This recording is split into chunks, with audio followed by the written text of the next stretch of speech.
Former U.S. Defense Secretary James Mattis broke his silence on President Donald Trump and roundly denounced a military response to the country's civil unrest. In a statement published by The Atlantic on Wednesday, he also called Trump a threat to the Constitution. Accusing the president of trying to divide America, Mattis said, quote, "Donald Trump is the first president in my lifetime who does not try to unite the American people, does not even pretend to try." They're the strongest remarks so far from a former Pentagon leader over Trump's response to nationwide protests over the police killing of George Floyd. The president has threatened to deploy troops to end violent dissent, setting off alarm bells within the U.S. military and Congress.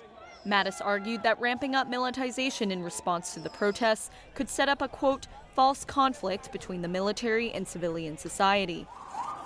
Mattis also criticized U.S. military leadership for participating in Trump's Monday photo op outside a church near the White House. Law enforcement, including National Guard, cleared out peaceful protesters, which Mattis called, quote, an abuse of executive power.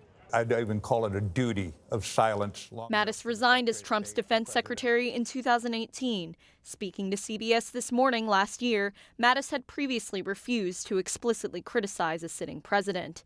In Wednesday's statement, Mattis also criticized current Defense Secretary Mark Esper for using the word battle space to describe the sites of protests across the U.S.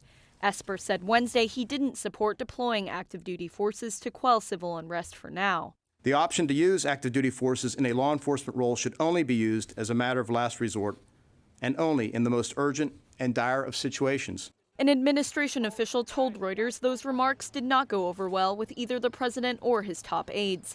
Trump has responded to Mattis, tweeting that, quote, "I didn't like his leadership style or much else about him, and many others agree. Glad he is gone."